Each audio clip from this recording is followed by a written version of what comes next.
pagi anda dengan secawan kopi. #kopi dulu, makan dulu. Senyum segar di pagi hari. Segala sentosa.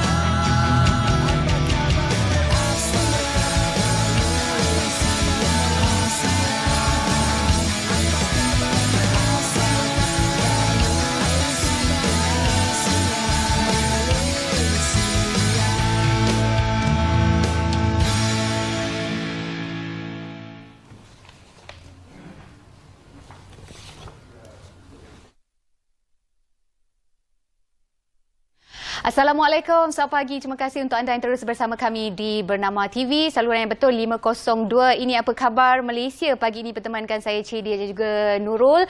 Tentunya segalanya sentosa dalam apa khabar Malaysia, dan tentu saja tidak lengkap hari kita tanpa Old Town White Coffee. Dan bangkitkan selera pagi anda bersama kami. #kopi dulu, makan dulu. Itu dia, kopi dulu, makan dulu. Itulah barulah bertenaga hari ini kan. Okey, dan chat apa yang kita nak kongsikan pada hari ini? Apa yang ingin kami kongsikan bersama, jangan lupa hari ini merupakan tarikh penting 24 November 2022, hari Khamis, di mana proses penamaan calon pilihan raya umum ke-15 bagi Parlimen Padang Serai di Kedah dan Dewan Undangan Negeri Don Tioman di Johor, di Pahang, maafkan saya, diadakan semula serentak pada hari ini, dan di mana untuk pengetahuan anda, kedua-dua kawasan berkenaan ditangguhkan berikutan kematian calon yang sudah disahkan bertanding, iaitu M. Karupaya dari Pakatan Harapan bagi Parlimen Padang Serai dan Mat Yunus Ramli dari Perikatan Nasional bagi Don Tioman, dan tempoh mengemukakan kertas penamaan calon bermula 9 pagi hingga 10 pagi dan masing-masing di Dewan Kompleks Sukan Kulim High-Tech Kulim dan Dewan Jubli Perak Sultan Haji Ahmad Shah Rompin. Apapun, sama-sama kita dapatkan perkembangan lanjut dari masa ke semasa di kedua-dua lokasi bersama-sama dengan rakan-rakan yang bertugas dari sana. Kita akan bawakan perkembangannya sekejap saja lagi. Dan pastikan anda terus setia bersama kami hanya di Apa Khabar Malaysia di Astro bernama saluran 502. Dan kita nak bercakap mengenai hari ini telah pun memasuki hari keempat. Bahawa selepas saja pilihan raya, di mana kita masih lagi belum mempunyai kerajaan pada ketika ini, dan kita Perdana Menteri interim yang diletakkan jawatannya adalah Datuk Seri Ismail Sabri. Dan sebenarnya kita bercakap mengenai keadaan situasi semasa yang pastinya menimbulkan kebimbangan, kerisauan kepada rakyat Malaysia, dan bukan sahaja kepada rakyat Malaysia. Ia sedikit sebanyak memberi kesan impak ekonomi khasnya kepada pelaburan daripada luar negara kepada dalam negara juga, dan saham-saham Malaysia juga dilaporkan memberi impak yang negatif, di mana sama-sama kita menyeru bahawa ahli-ahli politik supaya bersatu hati untuk kembali mencapai kata sepakat untuk mentadbir negara dengan baik sekali, di mana Agong telah pun bertitah untuk mengenepikan ego masing-masing dan mewujudkan kerajaan campuran, dan ianya seharusnya diambil kira oleh pihak parti-parti antara Pakatan Nasional dan juga Pakatan Harapan untuk menyahut seruan Agong, dan ianya atas dasar kebaikan rakyat jelata. Dan dalam pada itu kita nak kongsikan juga antara perkembangannya adalah MT UMNO untuk memutuskan sokong kerajaan perpaduan yang bukan diterajui Perikatan Nasional, dan di mana Setiausaha Agung UMNO Datuk Seri Ahmad Maslan dalam kenyataannya berkata ia diputuskan dalam mesyuarat khas Majlis Tertinggi UMNO yang dipengerusikan oleh Datuk Seri Zahid Hamidi yang juga Presiden UMNO, di mana UMNO MT sebulat suara memutuskan untuk menyokong dan menjunjung titah ke bawah duli Yang Maha Mulia Seri Paduka Baginda yang di-Pertuan Agong supaya Barisan Nasional mengambil bahagian dalam kerajaan perpaduan bagi memastikan sebuah kerajaan yang stabil dan makmur dapat dibentuk. Namun kerajaan itu bukanlah kerajaan yang diterajui oleh PN. Dan dalam pada itu MT juga bersetuju semua wakil-wakil parti yang memenangi kursi parlimen pada pilihan raya umum ke-15 mematuhi dan menerima sebarang bentuk kerajaan perpaduan atau lain-lain bentuk kerajaan yang bakal dimasyhurkan oleh Seri Paduka Baginda. Dan menurut Ahmad Maslan, mesyuarat MT UMNO turut memperkukuhkan sokongan terhadap Ahmad Zahid untuk terus kekal menerajui sebagai pengerusi BN dan sebulat suara menyokong beliau sebagai Presiden UMNO.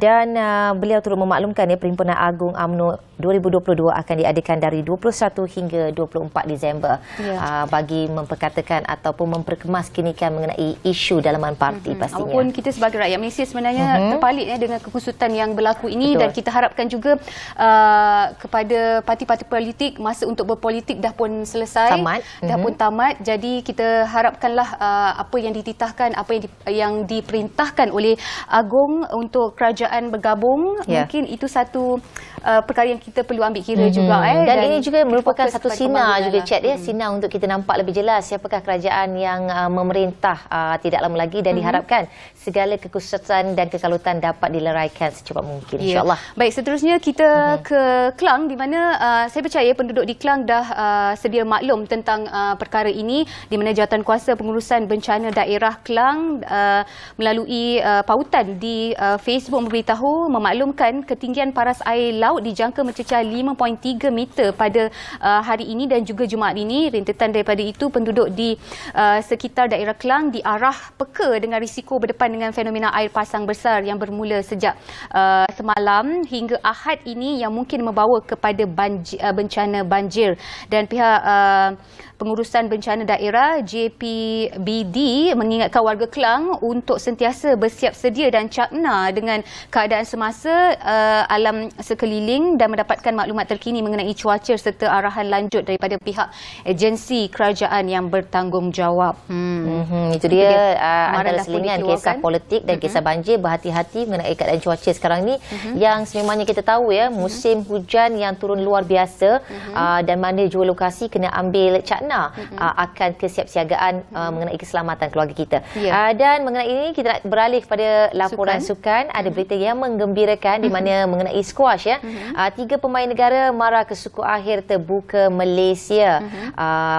Malaysia 2022 pada hari ini, di mana pemain perseorangan lelaki Muhammad Aden Idraki Bakhtiar yang berada di ranking ke-83 terus melakar kejutan apabila menundukkan pemain ke-16 dunia Rafael Kandra dari Jerman pada pusingan kedua semalam. Muhammad Aden bangkit dari ketinggalan selepas tewas set pertama 4-11 sebelum menewaskan juara 4 kali, iaitu di mana dengan angka mata yang dikutipnya adalah 11-7, 13-11, 9-11, 11-8 dalam pertarungan selama 66 minit di Pusat Squash Nasional di Ibu Negara. Dan sebenarnya ini satu-satunya wakil negara dalam kategori lelaki, dan saya percaya tugasan berat ini menanti pemenang pingat emas Sukan SEA 2019 ini apabila dijadual berdepan dengan pilihan utama kejohanan Tariq Momen dari Mesir. Dan pemain ke-7 dunia itu menewaskan rakan sepasukan Yahya El Nawasani pada 6-11, 11-3, 11-3, 11-6, 11-1. Apapun kita harapkanlah Muhammad Adin dia juga memberitahu apapun kejayaan yang dicapai pada hari ini kerana percaya yang dirinya mampu beraksi dan cukup cergas untuk bermain satu lagi perlawanan panjang. Dan lagi yang penting tu kerana dia bermain tanpa ada tekanan, kerana dia bukannya merupakan giant killer, jadi dia dapat bermain dengan sepenuh hati mengikut tanpa ada mana-mana tekanan yang perlu dihiraukan lah. Maknanya di situ ada kredit di situ untuk beliau beraksi dengan lebih cemerlang. Mungkin kalau tak ada tekanan lebih senang, lebih santai, lebih relax. Okey, baik. Itu saja perkembangan terkini melalui portal bernama.com. Banyak lagi perkembangan lain dan juga isu-isu semasa kami akan bawakan kepada anda. Juga kita akan berlintas langsung sekejap saja lagi di lokasi, kedua-dua lokasi untuk proses penamaan calon pada hari ini di Parlimen Padang Serai dan juga Don Tioman. Tapi sebelum itu kita nak lihat dahulu keadaan cuaca pagi ini dan juga laporan dari bilik berita. Ya, silakan.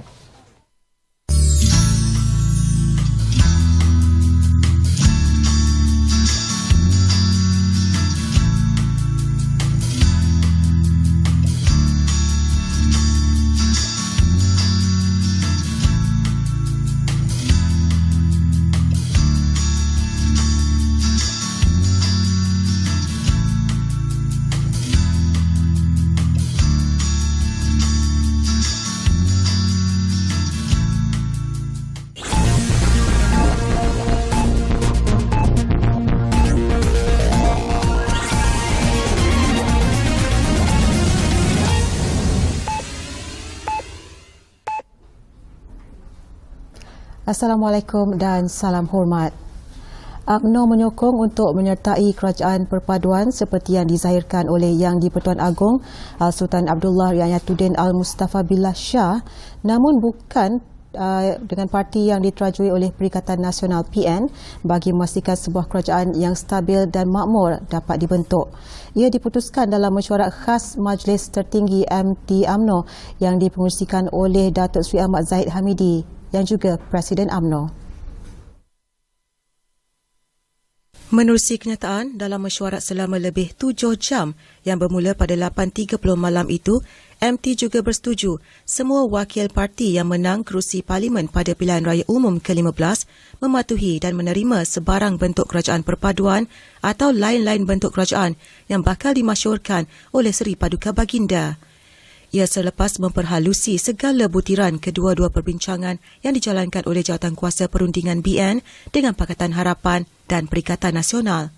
Mesyuarat MT UMNO turut memperkukuh sokongan terhadap Datuk Seri Ahmad Zahid untuk terus kekal menerajui sebagai pengerusi BN dan sebulat suara menyokong beliau sebagai Presiden UMNO. Pada PRU ke-15 baru-baru ini, BN hanya memenangi 30 kerusi parlimen, pencapaian terburuk dalam sejarah. Manakala PH menang 82 kerusi, Perikatan Nasional 73, Gabungan Parti Sarawak 23, Gabungan Rakyat Sabah 6, Parti Warisan 3, Bebas 2 serta Parti Bangsa Malaysia dan Parti Kesejahteraan Demokratik Masyarakat masing-masing 1 kerusi. Keputusan PRU ke-15 menyaksikan tidak ada parti maupun blok parti politik yang berjaya mendapat majoriti sekaligus menyebabkan parlimen tergantung. Majlis Raja-Raja akan bermesyuarat hari ini bagi membincangkan pembentukan kerajaan baharu. Seterusnya, setiap pemimpin Barisan Nasional harus bertanggungjawab dengan keputusan pada PRU ke-15 dan bukannya menuding jari mencari siapa yang salah. Pengerusi BN Sabah Datuk Seri Bung Mokhtar Radin berkata, kesan MCA supaya pengerusi BN Datuk Seri Ahmad Zahid Hamidi supaya meletakkan jawatan adalah keterlaluan. Datuk Seri Bung Mokhtar berkata, gesaan pengerusi BN diminta mengundur diri yang dikeluarkan MCA bersifat keterlaluan dan seharusnya menerima kekalahan parti itu. MCA sepatutnya menghormati UMNO yang membantu parti komponen tersebut memenangi 2 kerusi parlimen iaitu Air Hitam dan Tanjung Piai di Johor. Ketua Pemuda UMNO, Datuk Dr. Ashraf Wajdi Dusuki pula berkata, MCA perlu ambil tanggungjawab kerana kegagalan parti itu mendapatkan sokongan dan memenangi kawasan majoriti pengundi Cina pada PRU ke-15.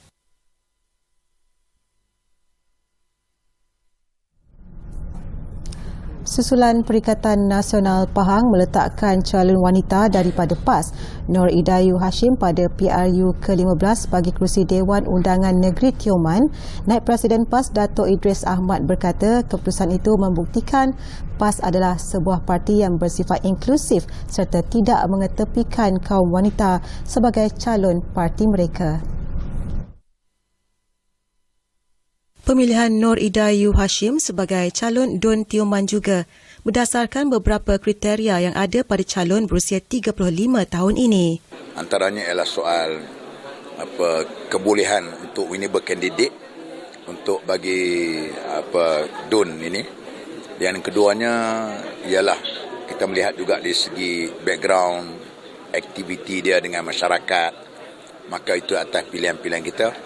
Tambah beliau, selain melihat kepada kriteria calon, kemenangan parti juga boleh disumbang melalui jentera parti yang kuat.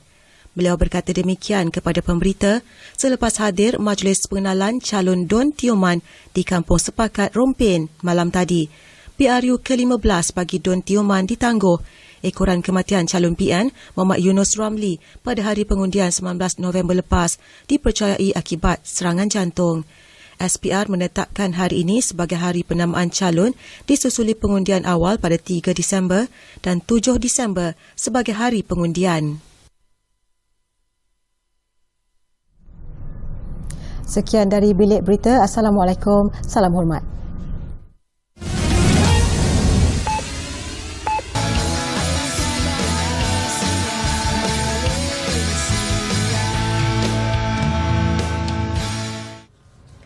Terima kasih di atas kesetiaan anda bersama kami dalam Apa Khabar Malaysia. Dan kita ketahui Suruhanjaya Pilihan Raya Malaysia SPR telah pun menetapkan hari ini merupakan hari penamaan calon bagi PRU ke-15 bahagian pilihan raya Parlimen P017 Padang Serai dan juga Dewan Negeri N42 Tioman Pahang.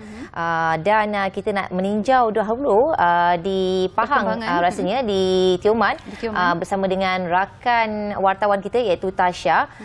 Pastinya yang telah pun berada di lokasi ketika ini. Silakan Tasha dengan laporan anda. Silakan. Bernama bagi penamaan calon Pusat Penamaan Calon Padang Serai P107 ini. Setakat ini calon bebas Sri Ananda Rao telah pun tiba di pusat penamaan pada pukul 8.28 pagi tadi, dan juga calon pejuang Hamzah Abdul Rahman dan pada pukul 8.55 tadi. Dan ketika ini di belakang saya, jika anda dapat lihat, di belakang saya merupakan berlakunya sidang media bersama dengan Menteri Besar Datuk Seri Sanusi, di mana sebentar tadi beliau telah pun mengiringi calon Perikatan Nasional iaitu Datuk Azman atau dikenali sebagai Cikgu Azman, yang telah pun tiba di sini sekitar jam pukul 9.16 pagi tadi. Dan ketika ini jika anda dapat lihat, para media telah pun mengambil makluman mengenai apakah yang sedang berlaku di Malaysia ketika ini dan mendapatkan komen beliau, dan juga selanjutnya kita akan dapat mengetahui apakah komen beliau mengenai keadaan semasa. Dan ingin saya kongsikan di sini cuaca agak baik dan pengamal media sudah pun mula memenuhi pekarangan pusat penamaan calon ini sekitar jam 7 pagi tadi, dan anggota polis dan keselamatan turut melakukan kawalan ketat selain melakukan kesiapsiagaan kenderaan FRU bagi menghadapi segala perkara yang tidak diingini berlaku. Dan mungkin anda sedia maklum, pilihan raya umum bagi Parlimen Padang Serai diadakan semula oleh kerana sebelum ini terbatal oleh kerana calon Pakatan Harapan yang juga penyandang bagi Parlimen Padang Serai M. Karupaya meninggal dunia pada 16 November lalu. Dan yang menjadi tumpuan media pada hari ini adalah siapakah calon bagi yang mewakili Pakatan Harapan yang bakal bertanding bagi Parlimen P107 ini. Dan sebentar tadi dan semalam Pakatan Harapan telah pun mengumumkan calon mereka iaitu Setiausaha PKR Kedah Dr. Muhammad Sofi Razak. Namun pagi tadi pihak media turut mendapat makluman bahawa calon PH telah pun diubah semula pagi tadi, dan kami masih lagi belum mendapatkan pengesahan lanjut mengenai siapakah calon yang sah yang bakal bertanding bagi P017 ini yang mewakili Pakatan Harapan, dan semuanya akan terjawab apabila proses penamaan calon sebentar saja lagi bakal berlangsung. Baik, SPR sebelum ini menetapkan hari pengundian PRU ke-15 bagi Parlimen Padang Serai ditangguhkan berikutan kematian mendiang M. Karupaya, dan akan diadakan semula pengundian hari pengundian pada 7 Disember dan pengundian awal pada 3 Disember nanti. Dan calon-calon yang dikehendaki hadir ke pusat penamaan calon yang dibuka pada pukul 9 pagi tadi sehingga pukul 10 pagi tadi adalah bagi tujuan untuk penyerahan nama calon bertanding dan juga tujuan cabutan undi untuk menentukan susunan nama pada kertas undi nanti. Baik, 5 calon yang disahkan bertanding adalah Hamzah Abdul Rahman yang daripada Pejuang, iaitu Datuk Sivaraj Barisan Nasional, Muhammad Bakri Hashim daripada Parti Warisan, Datuk Azman Nasruddin Perikatan Nasional, dan calon bebas Sri Ananda Rao yang telah pun tiba sebentar tadi. Dan bagi PRU 15 Parlimen Padang Serai ini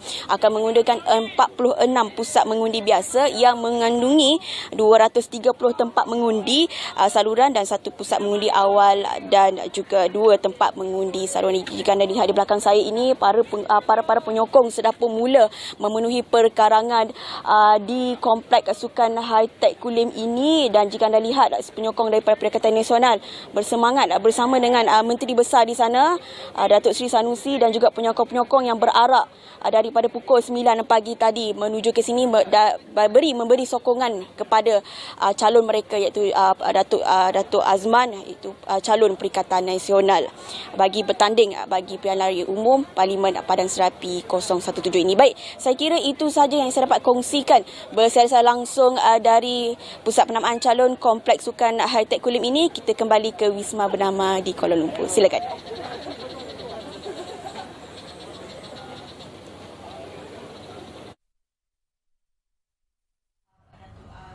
Itu dia laporan daripada Tasha yang ketika ini berada di Parlimen Padang Serai P017. Dapat kita saksikan Cik ya, cuaca begitu baik sekali hari ini dan diharapkan proses penamaan calon berjalan dengan lancar hendaknya. Sebarang rusuhan. Kita nantikan juga siapakah calon rasmi yang akan bertanding di kerusi mewakili kerusi Pakatan Harapan untuk Parlimen Padang Serai P017. Baik, kita terus bersama dengan tetamu kita pada hari ini untuk bercakap tentang satu pertandingan yang akan berlangsung, iaitu pertandingan nyanyian lagu Melayu antarabangsa 2022 Palma. Tentunya di studio pagi ini bersama dengan Tuan Saiful Khairi Ahmad selaku penolong pengarah kanan bahagian Pengembangan Seni Budaya Jabatan Kebudayaan dan Kesenian Negara JKKN. Selamat pagi Tuan. Selamat pagi. Terima kasih pagi ini kerana sudi meluangkan masa mungkin sebagai permulaan. Nak cerita sikit tentang Palma, pertandingan nyanyian lagu Melayu antarabangsa 2022 ini. Adakah ini kali pertama ataupun setiap tahun diadakan? Pertama sekali terima kasih kepada Bernama TV lah yang sudi mewar-warkan program ini kepada khalayak. Dan untuk makluman program pertandingan ini dilaksanakan secara bersama oleh Persatuan Badan Budaya Dewan Bahasa dan Pustaka, Asia Pacific University dan juga Jabatan Kebudayaan dan Kesenian Negara dengan kerjasama erat daripada Kementerian Pelancongan Seni dan Budaya dan juga Kementerian Pengajian Tinggi. Dan program ini telah dilaksanakan sejak tahun 2011 dan tahun ini adalah tahun ke-7 penganjurannya. Dan kita telah melahirkan 7 johan untuk Palma dalam edisi yang sebelum ini, dan ini yang ke-7 yang akan kita nantikan pada 30 hari bulan nanti insya-Allah. Okey, Tuan Saiful, mungkin Tuan Saiful boleh kongsikan mengenai objektif penganjuran pertandingan ini. Baik. Program ni lebih kepada kita nak mengangkat bahasa Melayu ke persada antarabangsa. Sebab itu kita fokuskan kepada pelajar-pelajar antarabangsa yang menuntut di Malaysia dan juga di IPTA dan IPTS terbuka, dan mereka hendaklah mendapat sokongan daripada institusi mereka untuk menyertai pertandingan ini.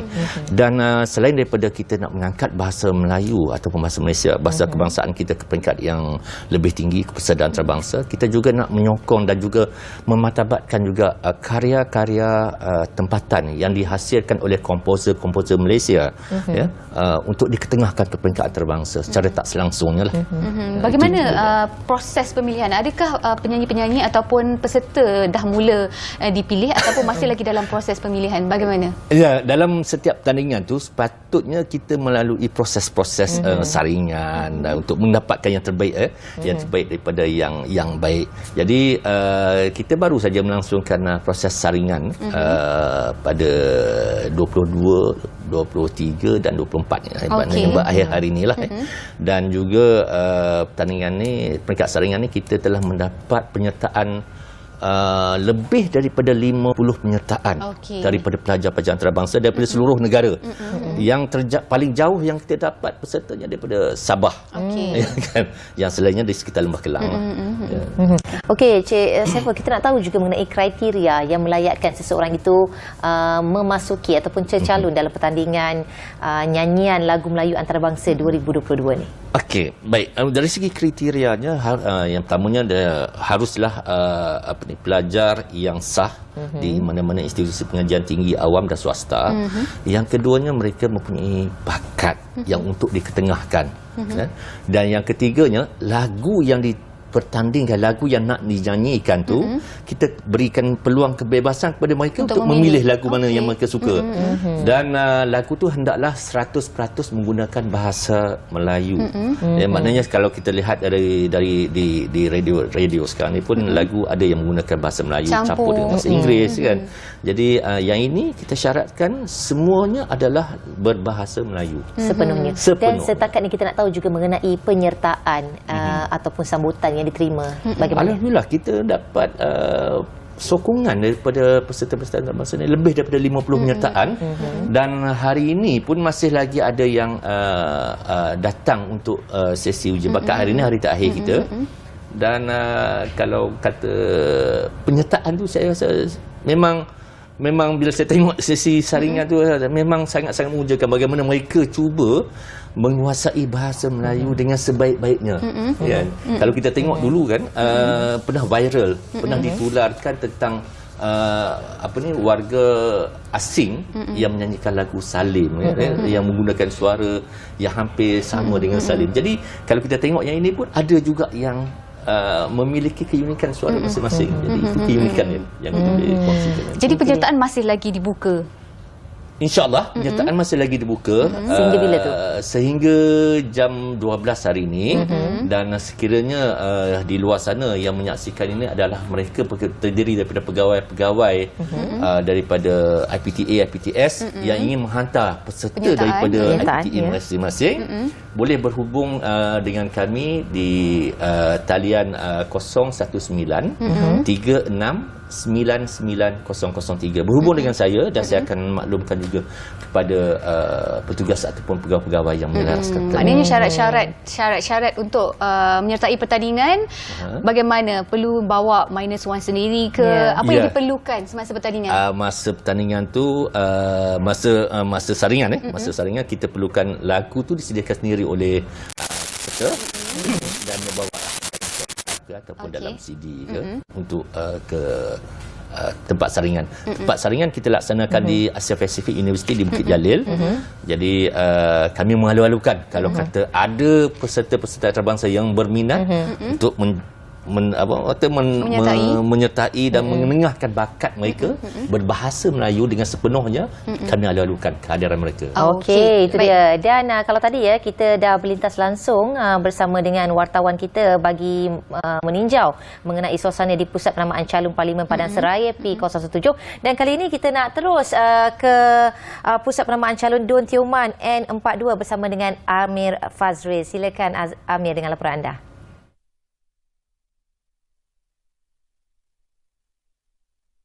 Dan selamat pagi, saya kini berada di Dewan Jubli Perak Sultan Haji Ahmad Shah Rompin Pahang sempena proses penamaan calon bagi Dewan N42 Tioman.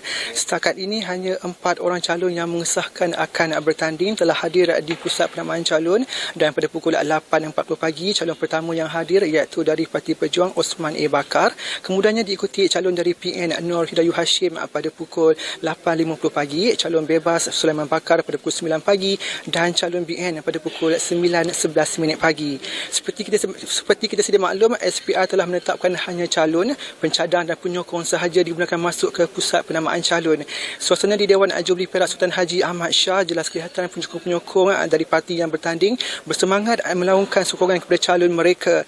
Penyokong-penyokong juga mengikut peraturan dan SOP yang telah ditetapkan, mengikut ketetapan SPR dan pihak berkuasa bagi mengelakkan sebarang kejadian tidak diingini berlaku. Sedikit data mengenai jumlah pengundi di sini, seramai 28,465 orang telah berdaftar sebagai pengundi di DUN ini, dan untuk makluman PRU15 di DUN Tioman ditangguhkan berikutan kematian calon yang telah disahkan bertanding iaitu Mat Yunus Ramli mewakili Perikatan Nasional PN beberapa jam selepas sebelum proses pengundian Sabtu lepas. PRU bagi Dun Tioman sepatutnya melibatkan pertubungan 5 penjuru antara Mat Yunus, Sulaiman Bakar bebas, Osman A. Bakar Pejuang, Muhammad Fazli Muhammad Ramli PH dan Datuk Seri Muhammad Johari Hussein BN. SPR telah menetapkan hari pengundian pada 7 Disember dan pengundian awal pada 3 Disember nanti. Kini dalam tempoh hanya kurang daripada 1 jam saja lagi sebelum pegawai pengurus pilihan raya Datuk Ahmad Nasir Muhammad Siddiq untuk mengumumkan siapakah calon yang layak bertanding bagi Dewan Negeri N42 Tioman Pahang dalam PRU kali ini. Baik, itu saja perkembangan yang dapat saya kongsikan ketika ini. Kita kembali semula ke Wisma Bernama.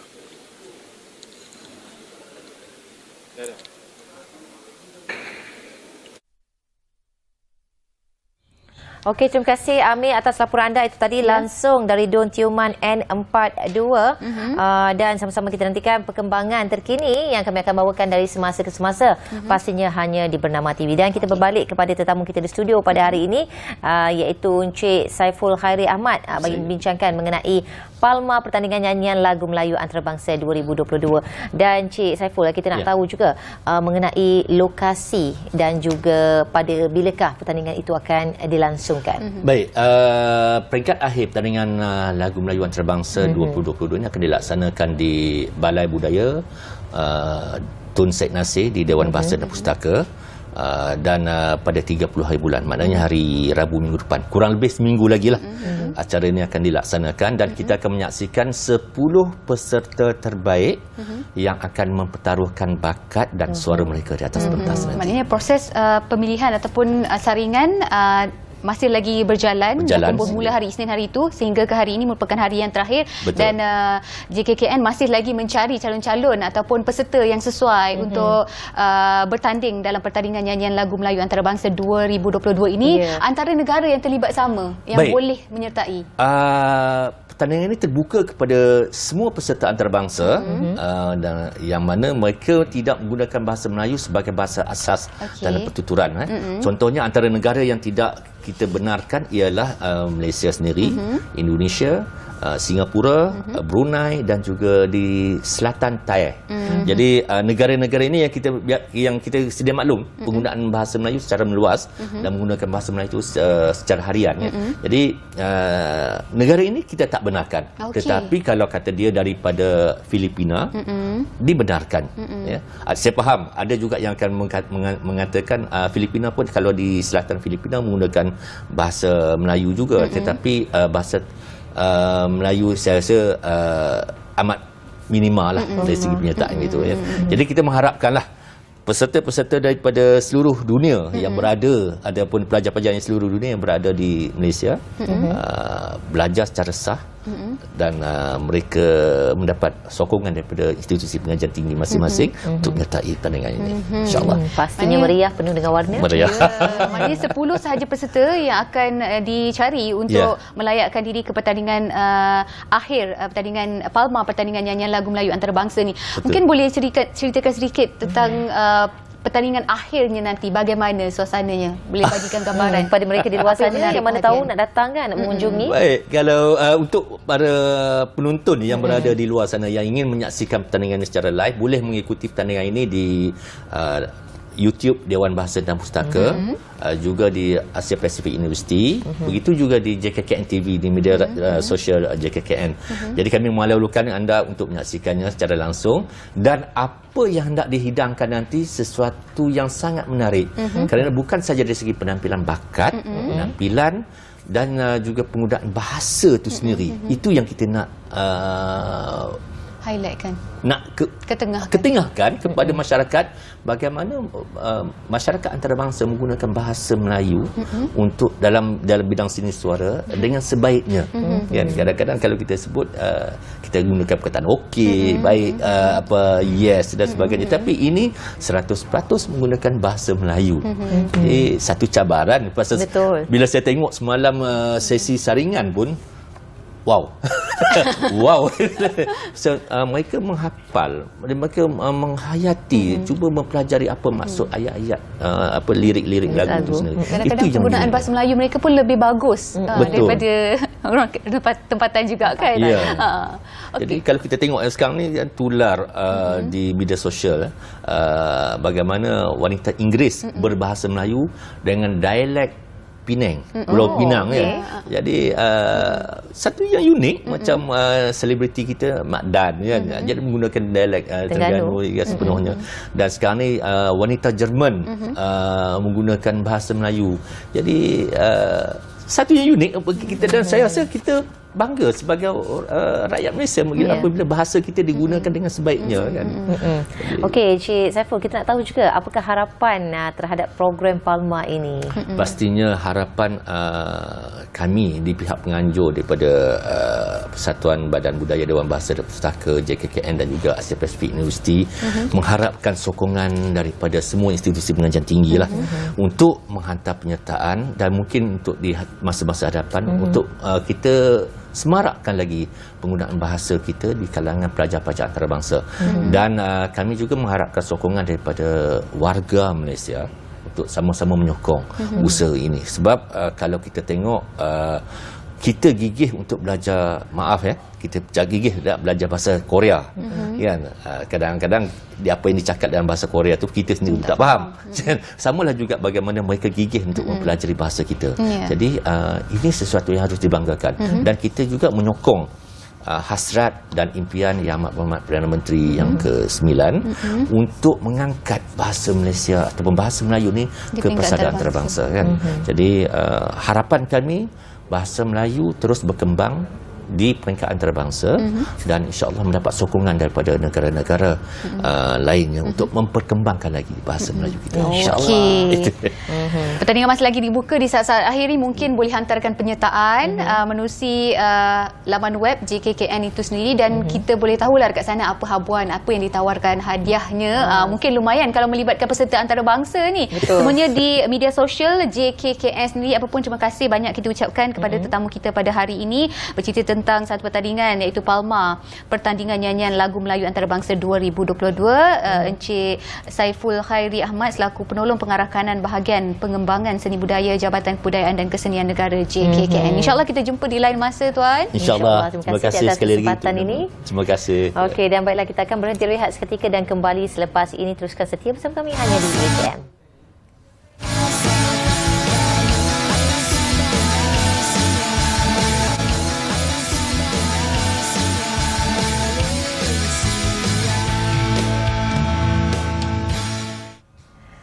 Okey, terima kasih di atas kesetiaan anda bersama kami dalam Apa Khabar Malaysia. Dan kalau tadi kita dah cakap mengenai pertandingan nyanyian lagu tradisional, kali ini kita nak memastikan pelancong kenal Malaysia.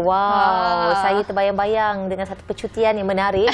Ya, tempat yang saya tak pernah pergi sebelum ini. Maklumlah kita walaupun Malaysia asyik pergi tempat yang sama je. Betul. Tapi bila kita nak melancong ataupun nak pergi ke mana-mana tempat yang kita nak lawati, paling penting sebenarnya kita perlukan seseorang untuk guide kita. Iaitu pemandu pelancong, supaya kita tempat tu lebih sampai, lebih menyeluruh. Dan mungkin ada tempat yang kita tak pernah tahu sebelum ni, kita akan lebih mengenali tempat itu lebih dalam lagi. Khususnya Malaysia sendiri. Okey, tentunya kita bawakan pagi ini yang akan bercakap tentang pastikan pelancong kenal Malaysia. Tetamu kita Encik Muhammad Hafiz Mat Zain, seorang pemandu pelancong, dan kita akan bercakap dengan lebih lanjut lagi tentang kat mana dia dah pergi satu Malaysia ni. Adakah semua, maknanya kalau pemandu pelancong ni, Malaysia ni dia dah tahu semua informasi-informasi Malaysia pasal pelancongan dah ada dalam kepala dia. Betul. Itu dia. Dan kita nak cakap dengan Hafiz. Hafiz, apa khabar? Khabar baik. Datang. Terima kasih. Okey. Hafiz, semua orang ramai jarang terdedah dengan tugasan pemandu pelancong. Selalu apabila melancong je, kita akan pergi melancong sendiri. Apatah lagi dalam Malaysia, kerana kita rasakan ini tanah air kita. Kita tahulah nak pergi ke mana. Tapi sebenarnya seringkali orang melupakan peranan pemandu pelancong. Mungkin Hafiz boleh jelaskan lebih terperinci mengenainya. Okey, pemandu pelancong ni, first, Assalamualaikum warahmatullahi wabarakatuh. Tugasan sebagai pemandu pelancong ni, selain daripada kita bawa kita punya pelancong bersia-sia, kita juga kena menguruskan tentang kelancaran suatu pelancongan itu. And then in the same time, pada masa yang sama, kita ada fakta dan sejarah tentang suatu tempat yang kita nak lawati itu. Supaya percutian pelancong kita tu jadi lebih bermakna. Dia terus melekat kat minda orang. Next time atau kemudian hari bila mereka nak datang lagi, mereka akan teringat, oh ini tempat yang suatu yang meninggalkan kesan ke atas diri mereka. So sebagai pemandu pelancong ni, kita kena selalu penuhi ilmu-ilmu tentang produk-produk pelancongan. Terutama macam saya cerita pasal Malaysia lah. Malaysia ni kita ada pelbagai kita ada pelbagai produk-produk pelancongan. Macam tadi Cik tanya saya dah pusing satu Malaysia ke? Tu secara jujurnya belum. Walaupun saya kerja sebagai pemandu pelancong, tapi kerana terlalu banyak sangat produk pelancongan di dalam negara kita ni, saya pun belum cover semua sekali. Tapi dia suatu yang challenge lah untuk saya, lebih memperbanyakkan lagi pengetahuan, memahami tentang produk-produk pelancongan Malaysia. Okey, nak tahu juga dah berapa lama Hafiz bekerja sebagai pemandu pelancong ini? Kenapa memilih sebagai pemandu pelancong? Okey, soalannya baik. Saya dah lakukan ini lebih 10 tahun. Okey. Pertama sekali untuk menjadi seorang pemandu pelancong ni kita harus ada lesen. Dan lesen tu dikeluarkan oleh Kementerian Pelancongan, Kebudayaan dan Seni Malaysia. Ada kelas, kita kena attend kelas untuk 6 bulan, ini ada peperiksaan semua. Kemudian mengapa saya cenderung pertamanya Malaysia ni cantik. Okey, kita sangat cantik. Kita dianugerah oleh Tuhan dengan pulau-pulau, hutan-hutan, bukit bakau dan majmuknya kita, negara kita ni. Okey, contohlah saya bagi tahu negara-negara Asia Tenggara ni, kalau kita pergi Thailand, kita cuma jumpa orang Thai. Cuma cakap Thai, makanan Thai.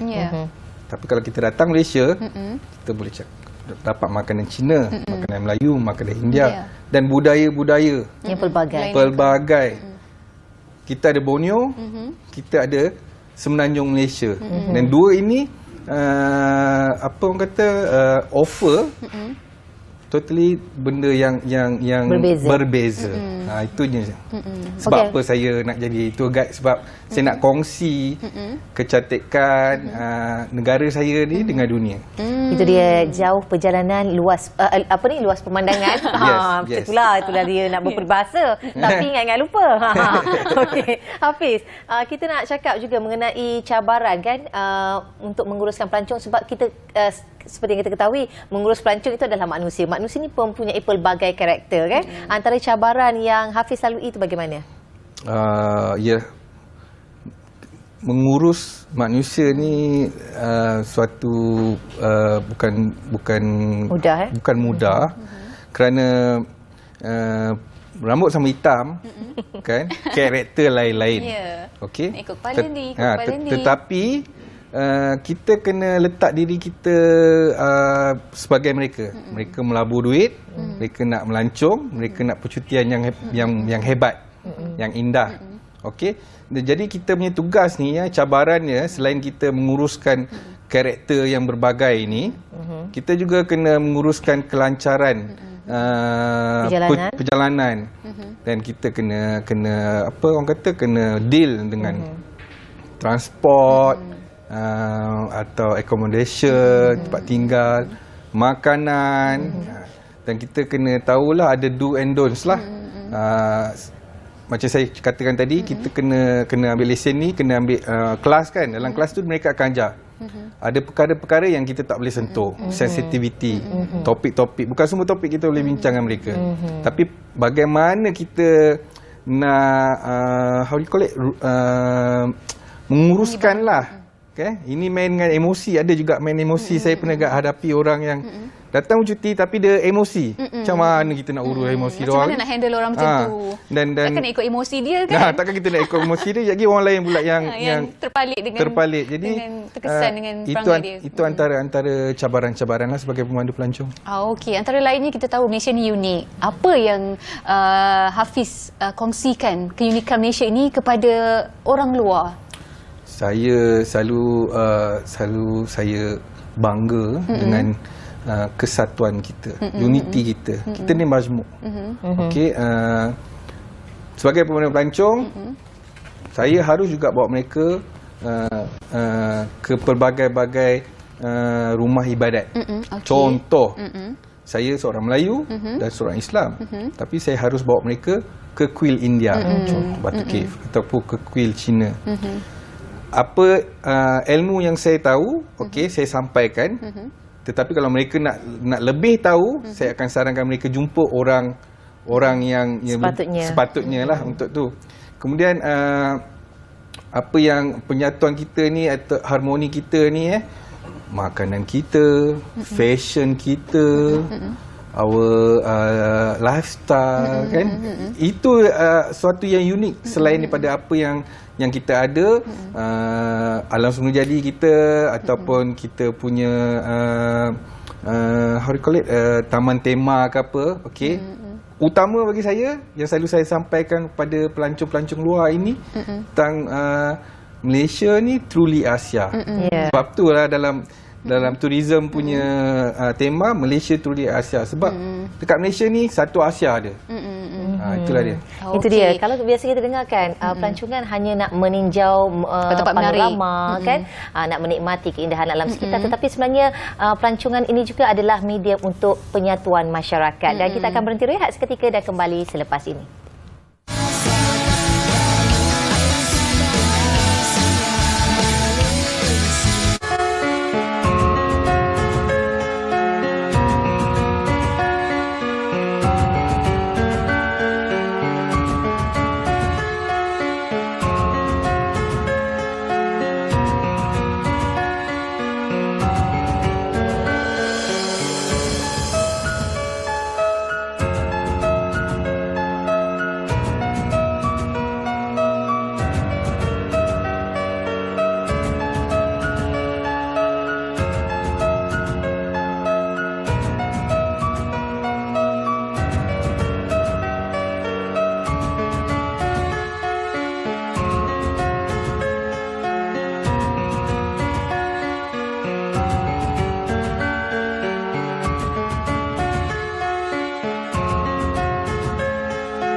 Bersihkan penapis penghawa dingin dan tetapkan 24 darjah Celsius untuk lebih jimat. Satu lagi idea bernas untuk anda.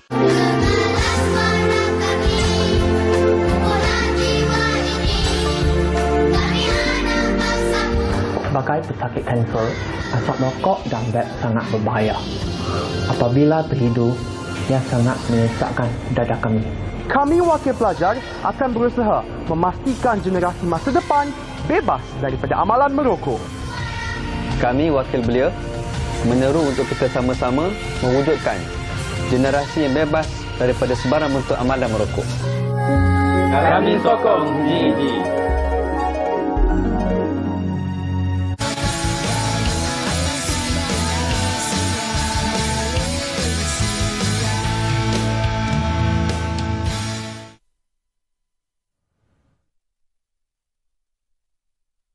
Itu dia mood melancong, begitu membuat-buat dalam hati ini. Sebenarnya nak tahu lebih banyak lagi bersama dengan Hafiz. Hafiz, selaku pemandu pelancong, kita nak tahu juga, adakah Hafiz berkelayakan untuk menjadi pemandu pelancong satu Malaysia ataupun di kawasan tertentu sahaja? Okey, sebagai pemandu pelancong berlesen ni, dia ada 3 kategori. Yang pertama adalah pemandu pelancong bandar. You boleh bawa di serata bandar-bandar di dalam Malaysia. Nombor 2, pemandu pelancong semula jadi. Mereka ni lebih pakar dalam hutan. Contoh saya pemandu pelancong bandar. Saya bawa pelancong saya, kumpulan pelancong saya masuk ke dalam hutan. Taman Negara Pahang lah contoh. Sampai situ saya tak boleh jadi guide. Saya kena hands on kan kepada pemandu pelancong semula jadi. Kerana itu adalah kepakaran mereka. Kemudian yang ketiganya, pemandu pelancong Borneo. Cuma orang Borneo je boleh jadi pemandu pelancong di Borneo. Contoh saya pemandu pelancong Kuala Lumpur. Saya bawa kumpulan pelancong sampai di Borneo. Kemudian saya nak jadi guide, tak boleh.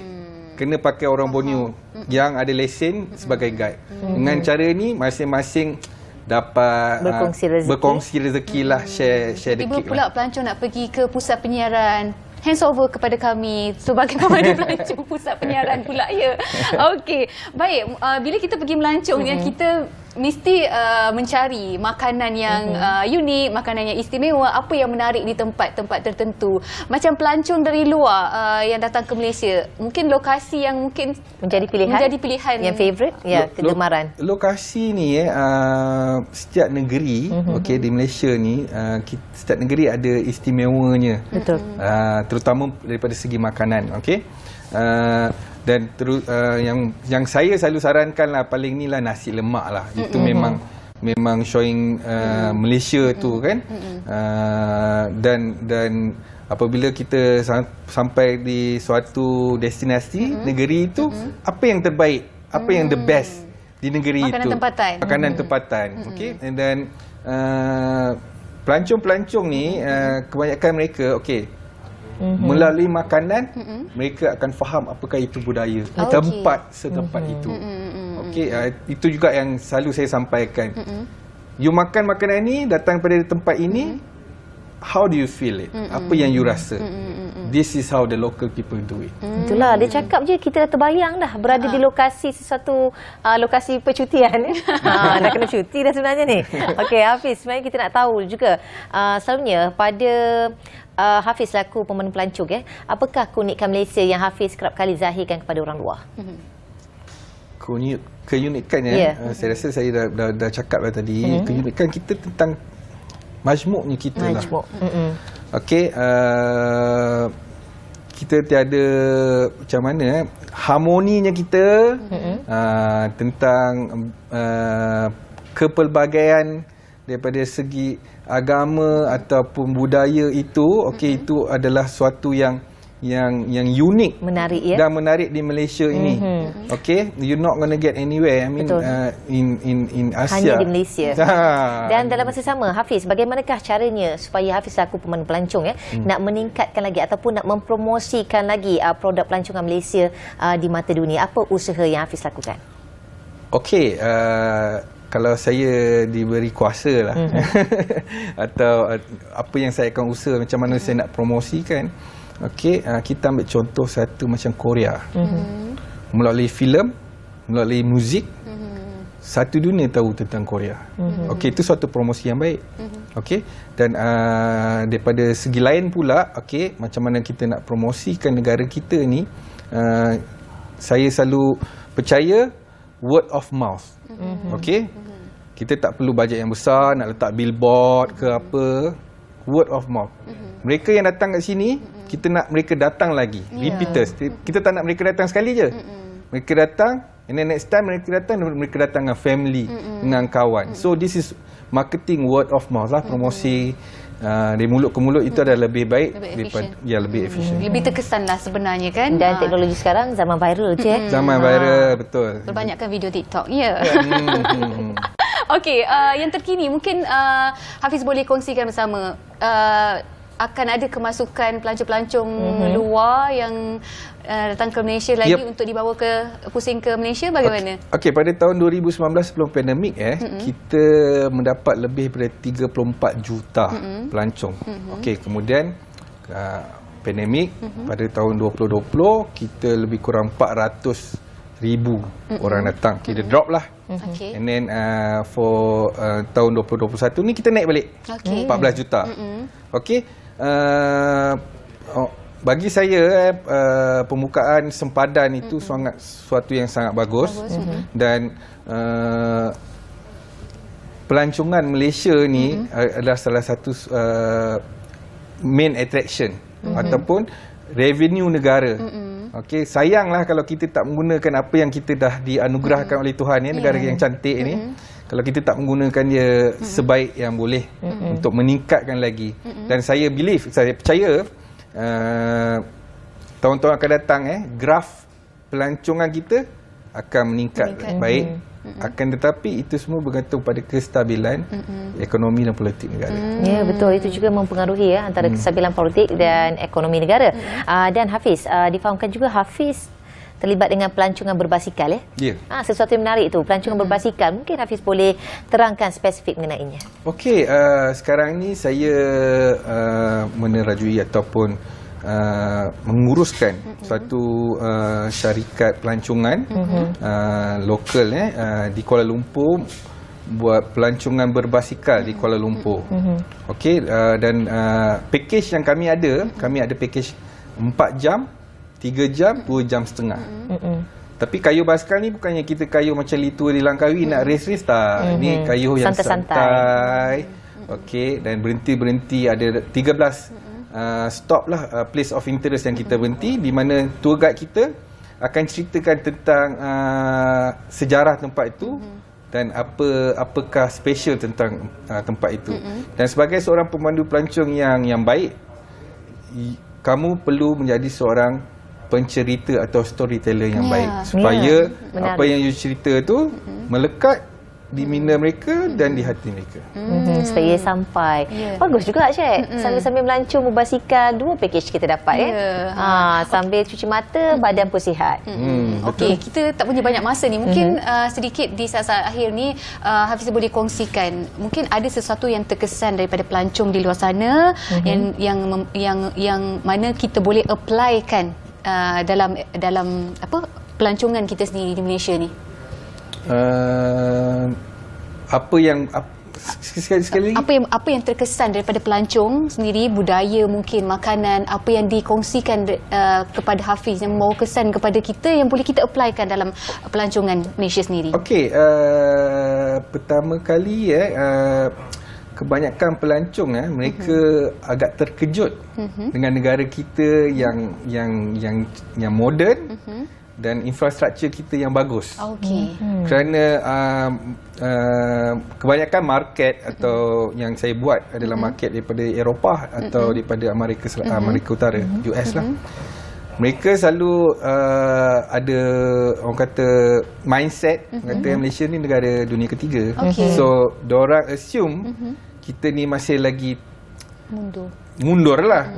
Tapi bila mereka sampai sini, kita bawa highway kita cantik, jalan kita cantik, kita ada LRT, monorail, MRT, you name it. Mereka terkejut. Dan mereka amazed, mereka selalu katakan, saya tak sangka Malaysia macam ni. Bila mereka cakap macam tu, saya rasa bangga. Dan saya rasa kita dah tunjukkan yang kita ni juga boleh maju. Sebenarnya betul juga kata Hafiz, saya setuju. Kalau kita nak mempromosikan mungkin filem antara medium untuk menunjukkan bahawa negara kita juga adalah antara negara yang moden, negara yang maju kepada mereka di luar sana untuk rasa teruja untuk mengenali Malaysia dengan lebih dekat lagi. Dan terima kasih kita ucapkan kepada tetamu kita iaitu Hafiz Zain, merupakan pemandu pelancong. Pastikan pelancong kenal Malaysia. Demikian topik yang kita buatkan. Mood melancong dah memang sampai. Macam mana nak gunakan perkhidmatan Hafiz juga ke Nurul? InsyaAllah kita fikirkan kita akan cari Hafiz selepas ni. Terima kasih banyak Hafiz. InsyaAllah kita jumpa di lain masa bercakap pasal filem Nurul. Sebenarnya saya terpanggil sebab kejap lagi kita akan bercerita tentang filem yang boleh dikatakan telah memperolehi banyak anugerah dan boleh diletakkan sebagai filem antarabangsa. Bercerita tentang filem apa? Kita akan kembali selepas ini. Jangan ke mana-mana.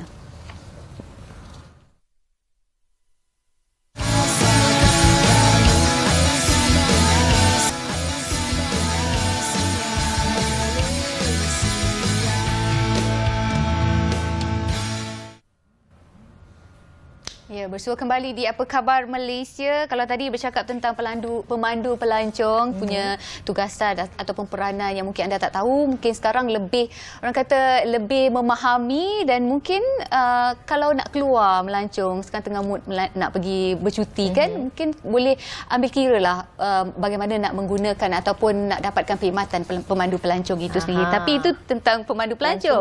Tapi ini sekarang nak bercerita tentang filem yang di mana saya sempat juga melihat dekat YouTube trailernya setahun lepas dimuat naik. Apa cerita sekarang baru nak tayang ni? Kita tanya juga kepada pengarah yang kami undang pada hari ini iaitu Tan Chui Mui selaku pengarah filem ini, filem Barbarian Invasion. Selamat pagi. Selamat pagi. Okey, Chui Mui, kita nak berbalik kepada apa yang Cik katakan, trailer dah ditayangkan pada tahun lepas tetapi baru nak ditayangkan sekarang. Mungkin boleh kongsikan. Tahun lepas bulan 10 kita pernah buat macam limited screening lah dekat Coliseum. Coliseum tu yang pawagam yang lama tu kan. Yang lepas tu memang rasa respons tu bagus. Jadi nak buat nationwide tapi masa tu banyak tempat macam Penang, Johor dia orang kata mungkin COVID orang tak nak keluar lagi sebab baru je open kan sinema masa tu. Jadi kita nak rancangkan, lepas tu tunggu sampai tahun ni. Tahun ni masa kita nak distribute, nak apply wajib tayang dah tak boleh dapat. sebab dah tak ada premium status lah. Jadi sekarang ni kita tayangan ni kira tak ada wajib tayang. Jadi kalau first weekend ni box office tu tak ada, dia mungkin dah turun lah. Okey, mungkin boleh ceritakan sedikit jalan cerita tentang filem Barbarian Invasion ni. Cerita tu agak complicated. Kalau ringkas, dia tentang seorang pelakon perempuan. Dia dah lama tak berlakon 10 tahun. Lepas dia kahwin, dah ada anak, dia memang tak kerja lah. Tapi macam kawan lama dia, pengarah yang dia selalu kerjasama, suruh dia datang balik.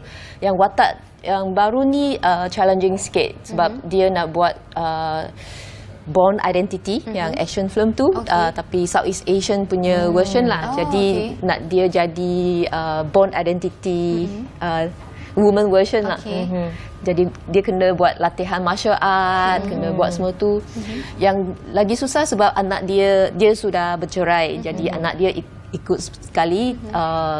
Latihan tu memang susah lah. Lepas 3 bulan latihan, pengarah tu kata dia nak pelakon yang lain.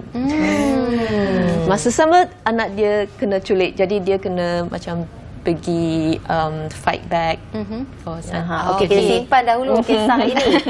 Sebenarnya kita nak berlintas langsung bersama dengan wartawan kami iaitu Nazahia yang kini berada di perkarangan Istana Negara. Silakan Nazah untuk memberi laporan terkini mengenai situasi perkembangan politik tanah air. Wisma Bernama berlintas langsung sekarang ini di perkarangan pintu utama Istana Negara dan memasuki hari kelima pasca PRU 15 ini, menyaksikan satu perbincangan khas Raja-Raja Melayu akan diadakan di Istana Negara berkaitan dengan pembentukan Kerajaan Persekutuan dan juga pelantikan Perdana Menteri Malaysia yang ke-10. Dan perbincangan khas Raja-Raja Melayu ini akan diadakan bagi yang di-Pertuan Agong iaitu Al-Sultan Abdullah Riayatuddin Al-Mustafa Bilal Shah bagi mendapatkan pandangan Raja-Raja Melayu berhubung perbentukan kerajaan baru selepas selesainya pilihan raya umum ke-15 pada Sabtu lalu. Dan keputusan itu berikutan tiada ahli Dewan Rakyat yang memperolehi kepercayaan majoriti mudah sebanyak 112 sokongan ahli parlimen untuk dilantik sebagai Perdana Menteri Malaysia yang ke-10. Dan kami difahamkan perbincangan khas Raja-Raja Melayu ini akan bermula pada 10.30 pagi nanti. Dan setakat ini antara ketibaan keberangkatan tiba Raja-Raja Melayu adalah keberangkatan tiba Sultan Johor Sultan Ibrahim Sultan Iskandar di pintu utama Istana Negara ini pada pukul 9.40 pagi tadi. Dan apa yang saya boleh gambarkan setakat ini, situasi di pintu utama ini menjadi tumpuan pengamal media dalam dan luar negara bagi membawakan perkembangan terkini berhubung pembentukan Kerajaan Persekutuan baru dan calon yang boleh diangkat sebagai Perdana Menteri ke-10. Dan begitu juga dengan kawalan keselamatan yang turut diketatkan khususnya di laluan masuk pintu 1, pintu 2 bagi mengelakkan sebarang kejadian yang tak diingini berlaku. Dan cuaca juga alhamdulillah cerah dan setakat ini tidak menunjukkan apa-apa mungkin nak hujan ataupun sebaliknya. Dan saya kira kami masih menanti ketibaan keberangkatan tiba Raja-Raja Melayu dari negeri-negeri yang lain. Saya kira mungkin setakat itu sahaja perkembangan dari pintu utama Istana Negara ini. Kita kembali ke Wisma Bernama. Silakan.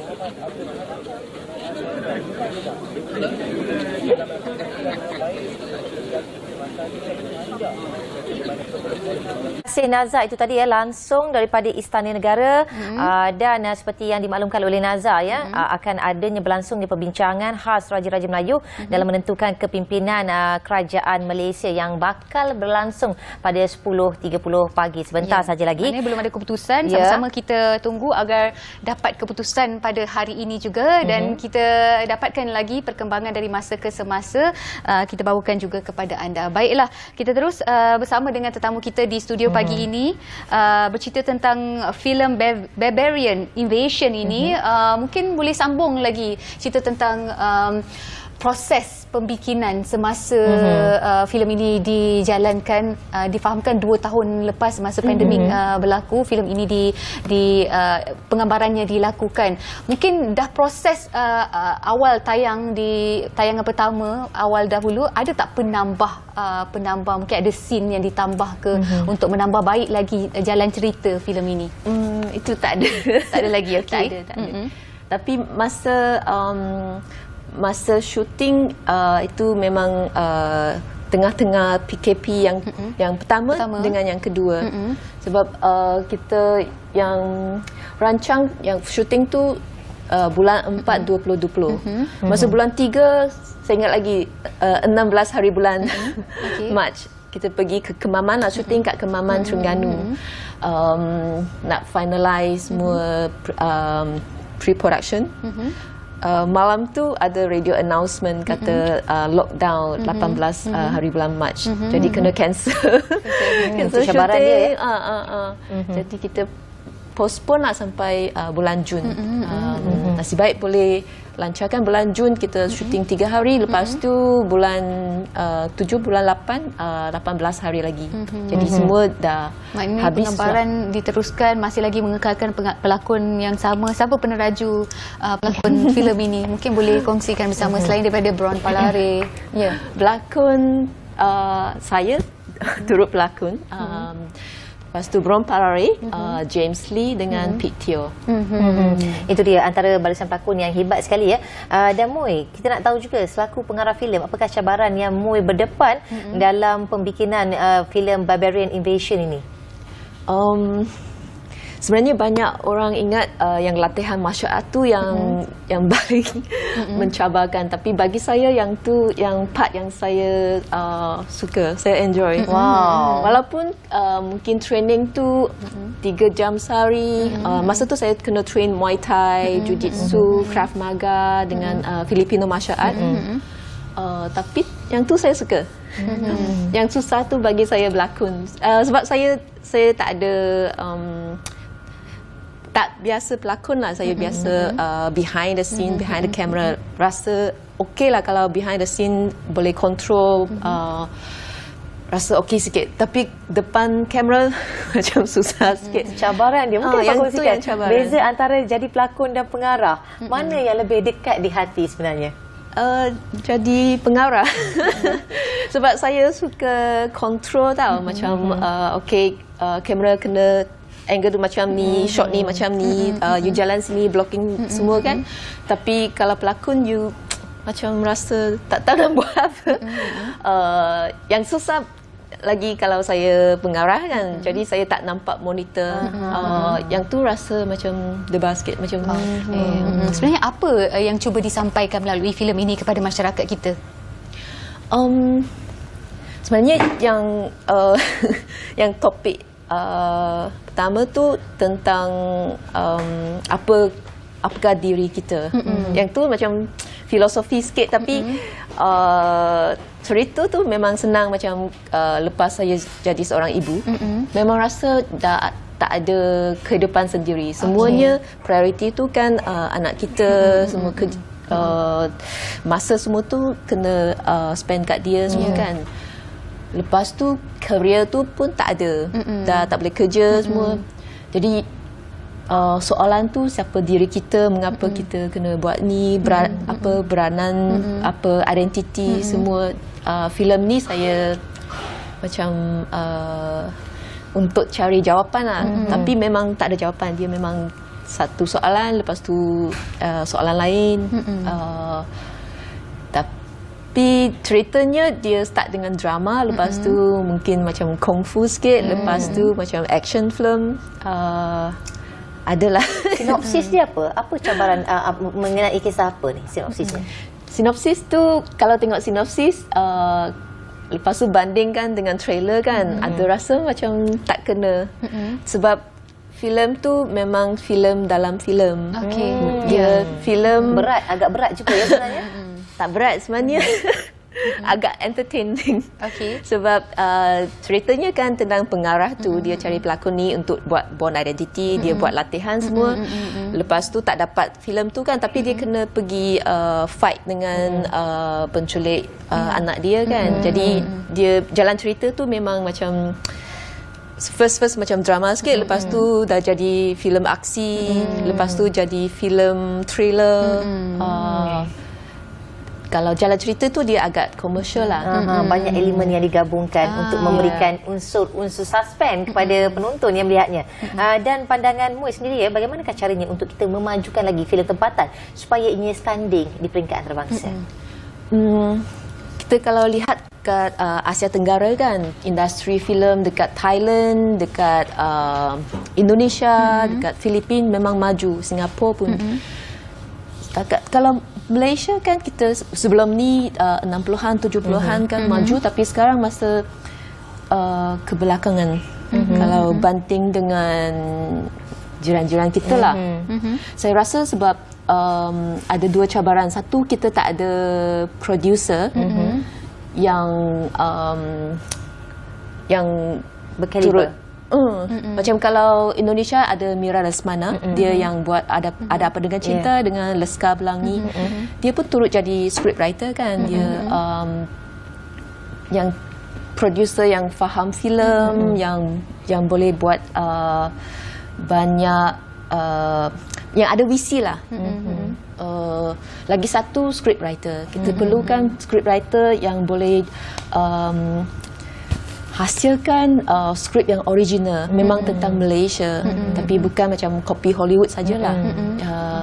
Saya difahamkan filem ini dah mendapat beberapa anugerah. Wah, walaupun tayangannya screeningnya sikit sahaja di awal tahun lepas, tapi dah mendapat anugerah pemenang juri Grand Prix Golden Goblet Awards dan juga pencalonan filem terbaik. Bagaimana pandangan Muiz ni? Adakah mood untuk berkarya? Mood untuk penonton-penonton wayang ni nak tengok nak tengok filem ini? Bagaimana? Rasanya mood akan naik untuk pergi tengok filem ini? Sebab saya pengarah kan susah saya nak review filem sendiri, tapi banyak review biasa orang kata filem ni lain lah. Lain daripada yang lain, atau filem ni agak segar. Dia bukan dari segi jalan cerita, lah tu gabungan pelakon Melayu, Cina, India semua dalam satu filem. Satu masyarakat yang majmuk. Dan saya tertarik juga mengenai lanskap ataupun lokasi penggambaran yang dijalankan. Ada suasana pantai tu di mana tu, Mui? Kebanyakan Kemaman sebab saya orang sana. Saya asal dari kampung Sungai Ular. Memang dekat-dekat dengan Cerating lah. Jadi syuting ada kat Cerating, Bandar Cukai dengan pantai-pantai Terengganu. Kerana Kemaman dipilih sebagai lokasi? Saya orang Sungai Ular. Jadi bagi saya masa kecil yang bandar yang terdekat tu memang Kemaman. Jadi saya biasa dengan kawasan tempat-tempat kat Kemaman. Okey, saya nak congkak sikitlah rahsia. Mungkin bagaimana tercetusnya idea untuk buat filem yang sebegini? Adakah berdasarkan pengalaman sedikit sebanyak pengalaman Muiz sendiri ataupun bagaimana? Mungkin boleh kongsikan sedikit? Saya tak bukan pelakon lah, tapi banyak kawan dia memang pelakon.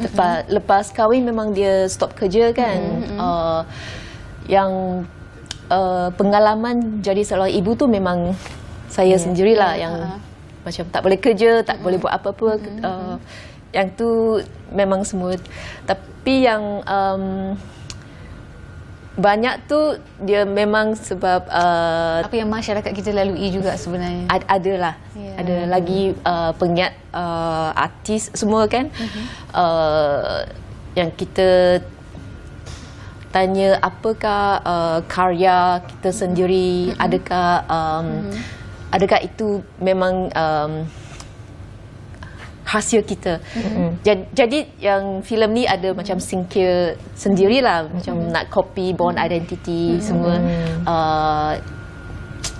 Susah nak explain.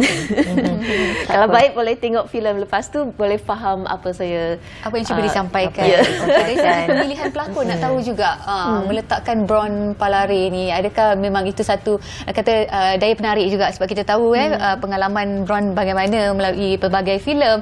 Jadi bagaimana mungkin boleh kongsikan bersama antara pelakon-pelakon yang mungkin ada dalam filem ini antara lainnya? Macam Bron kan sebab filem ni saya yang tulis kan. Jadi ada scene yang love interest semua tu saya dah bagi producer saya. Kalau sebab ada scene macam ni saya nak minta request pelakon tu kena Bron Palare. Kalau bukan Bron Palare saya nak delete semua ni. Kalau bukan Bron Palare mungkin Aida Narina. Itu macam macam kuasa scriptwriter kan. Okey, kalau tak dapat pelakon ni saya nak tukar jalan cerita. Saya dapat melihat betapa tingginya KPI yang ditetapkan oleh Mui terhadap filem ini, termasuk juga pada pelakonnya. Dan mungkin harapan Mui terhadap filem ini bagaimana? Filem ni ditayangkan hari ini lah kat 33 pawagam. Tapi saya pun tak sure KPI itu macam mana. Yang penting saya harap orang Malaysia boleh tengok, lepas tu boleh bagi tahu. Boleh cakap je. Sebab ini filem agak lain, dia bukan filem Malaysia yang sebelum ni. Kita pun nampak ada kelainan di situ daripada segi penghasilan video, penghasilan jalan cerita, memang nampak ada kelainan. Dan yang menarik sekali dilakonkan di kawasan Terengganu ya. Terengganu selain daripada yang kita memang fahami terkenal dengan keindahan alam semula jadi dan merupakan lokasi tumpuan pelancongan. Dan kita bercakap mengenai pelancongan, kita keluar sikit daripada topik perfilman ya, tetapi ada lagi kaitannya iaitu filem dan pelancongan. Dan apakah Miriam selaku pengeluar filem ataupun produser dan juga orang kata pengarah memilih lokasi-lokasi yang menarik di Malaysia untuk menaikkan lagi industri pelancongan dalam masa sama untuk mencantikkan lagi filem itu, pandanganmu? Sebab kalau kita lihat filem Korea, sebab filem, drama, muzik tu popular kan, dia jadi banyak orang nak pergi Korea, nak cuba makanan Korea, nak tengok budaya Korea, nak tengok lokasi-lokasi filem di Korea. Jadi filem atau kesenian tu memang membantukan orang luar tu promosi. Ya, jadi dia turut mengembangkan pelancongan sekali. Kalau macam Terengganu, memang tempat tu cantik. Banyak pantai sebenarnya kosong je, tak ada pelancong. Jadi itu senang untuk perfilman. Penggambaran dilakukan. Nanti siaplah pantai tu mungkin sebab jadi tumpuan ramai keindahannya. Selepas melihat ataupun menonton filem Barbarian Invasion ini akan ditayangkan pada hari ini, tayang perdana di seluruh pawagam Malaysia. Mungkin Mui boleh kongsi sama hari ini start hari ini di 33 pawagam, TGV, GSC, MBO, CC Cineplex. Apa yang dijanjikan kepada penonton yang akan turun tengok wayang ni untuk filem ni sendiri? Okey. Nak tahu juga kan apa confirm ke mereka ni akan berpuas hati? Okey, memang ada scene aksi yang keterlaluan. Tak keterlaluan, tapi yang tak yang barulah. Filem ni banyak unsur-unsur yang baru, yang lain dengan filem Malaysia sebelum ni. Lagi sebab dia dari sudut perempuan, seorang ibu, pelakon, lepas tu syuting kat Terengganu. Aksi punya scene, dia design tu lain lah, koreografi tu kira lain. Maknanya sebelum ni kalau kita lihat wanita sebagai seorang insan yang lemah lembut, tetapi kali ini menampilkan seorang insan yang kuat ya, karakternya dan mempunyai sisi keibuan yang sangat tinggi juga. Itu yang sama-sama ya, jangan lepaskan peluang untuk menyaksikan filem Barbarian Invasion yang akan ditayangkan pada hari ini. Dan terima kasih kita ucapkan kepada tetamu kita iaitu Tan Chui Mui, lebih mesra dikenali sebagai Mui, merupakan pengarah filem, dan semoga filem ini berjaya dan diterima, box office, mana tahu. Dan lebih berjaya lagi di peringkat antarabangsa. Betul. Kita tunggu lagi karya-karya terbaik daripada Mui untuk menghasilkan karya baru yang lebih segar. Lebih segar. Untuk kita mungkin di peringkat antarabangsa kita boleh lahirkan filem-filem yang bagus untuk kita hantar ke peringkat international. Sekaligus memeriahkan lagi industri seni tanah air. Okey, dalam pada itu apa khabar Malaysia melabuhkan tirainya sehingga saat ini? Saya Nurul Hidayat Umul. Assalamualaikum, salam hormat. Dan saya Cedi undurkan diri. Jumpa lagi. Bye-bye.